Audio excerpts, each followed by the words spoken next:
BJP ಉಚ್ಚಾಟಿತ ಶಾಸಕ ಬಸನಗೌಡ ಪಾಟೀಲ್ ಯತ್ನಾಳ್ ಅವರು ಮತ್ತೊಮ್ಮೆ ಪಕ್ಷದ ಒಳಗಿನ ಕುಟುಂಬ ರಾಜಕಾರಣಕ್ಕೆ ತೀವ್ರ ವಾಗ್ದಾಳಿ ನಡೆಸಿದ್ದಾರೆ. ಮಾಜಿ ಮುಖ್ಯಮಂತ್ರಿ ಬಿಎಸ್ ಯಡಿಯೂರಪ್ಪ ಅವರ ಅರ್ಧ ಶತಮಾನದ ರಾಜಕೀಯ ಪಯಣವನ್ನ ಸ್ಮರಿಸುವ ಅಭಿಮಾನೋತ್ಸವಕ್ಕೆ ಬಿವೈ ವಿಜೇಂದ್ರ ಅವರು ಗುದ್ದಲಿ ಪೂಜೆ ಮಾಡಿರುವುದನ್ನು ತೀವ್ರವಾಗಿ ಟೀಕಿಸಿದ ಅವರು, ಅಪ್ಪನ ಸಮಾರಂಭಕ್ಕೆ ಮಗನೇ ಗುದ್ದಲಿ ಪೂಜೆ ಮಾಡುತ್ತಿದ್ದಾನೆ, ಬೇರೆ ಪ್ರಾಮಾಣಿಕರು ಸಿಗಲಿಲ್ಲವೇ ಎಂದು ಪ್ರಶ್ನಿಸಿದ್ದಾರೆ.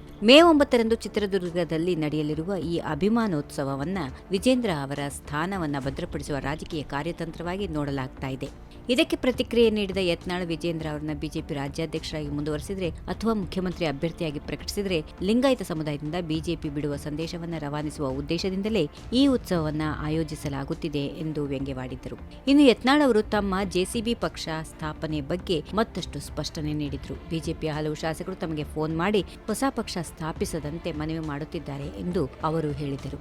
ವಿಜೇಂದ್ರಗೋಸ್ಕರ ರಕ್ತ ಕೊಡಲು ಸಿದ್ಧರಿರುವ ಶಾಸಕರು ನನ್ನ ಬಳಿ ಬಂದು ಜೆಸಿಬಿ ಪಕ್ಷ ಸ್ಥಾಪಿಸದಂತೆ ಒತ್ತಡ ಹೇರುತ್ತಿದ್ದಾರೆ. ನಾನು ಜೆಸಿಬಿ ಪಕ್ಷ ಕಟ್ಟಿದರೆ ಅವರಿಗೆ ತೊಂದರೆಯಾಗುತ್ತದೆ ಎಂದು ಅವರು ಭಯ ಪಡುತ್ತಿದ್ದಾರೆ ಎಂದು ಯತ್ನಾಳ್ ಹೇಳಿದರು.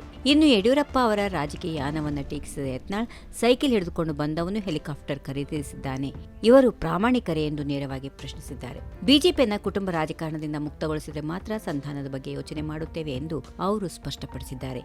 ವಿಜಯಪುರ ನಗರದ ಅಭಿವೃದ್ಧಿ ವಿಚಾರದಲ್ಲಿ ಮಾತನಾಡಿದ ಯತ್ನಾಳ್, 2018ರಲ್ಲಿ ಶಾಸಕರಾದ ಬಳಿಕ ಒಂದು ಕಾಲದ ಧೂಳಿನ ನಗರ ವಿಜಯಪುರವನ್ನ ರಾಜ್ಯದ ಮಾದರಿ ನಗರವಾಗಿ ರೂಪಿಸಿರುವ ಬಗ್ಗೆ ಅಭಿಮಾನ ವ್ಯಕ್ತಪಡಿಸಿದರು. ರಾಜ್ಯದ ಮುಖ್ಯಮಂತ್ರಿ ಆಗಲು ಆಶೀರ್ವಾದ ಸಿಕ್ಕರೆ ಇಡೀ ರಾಜ್ಯದ ಚಿತ್ರಣವನ್ನೇ ಬದಲಾಯಿಸುತ್ತೇನೆ ಎನ್ನುವ ಆತ್ಮವಿಶ್ವಾಸದಿಂದ ಅವರು ಮಾತನಾಡಿದ್ದಾರೆ. ಹಾಗಾದ್ರೆ ಬಿಜೆಪಿಯೊಳಗಿನ ಈ ಬಿರುಕು ಇನ್ನಷ್ಟು ಆಳವಾಗುತ್ತದೆಯೇ? ಯತ್ನಾಳ್ ನಿಜಕ್ಕೂ ಜೆಸಿಬಿ ಪಕ್ಷ ಕಟ್ಟುತ್ತಾರೆಯೇ? ನಿಮ್ಮ ಅಭಿಪ್ರಾಯ ಕಾಮೆಂಟ್ನಲ್ಲಿ ತಿಳಿಸಿ. ಲೈಕ್ ಮಾಡಿ, ಬೆಲ್ ಐಕಾನ್ ಒತ್ತಿ ಸಬ್ಸ್ಕ್ರೈಬ್ ಮಾಡಿಕೊಳ್ಳಿ.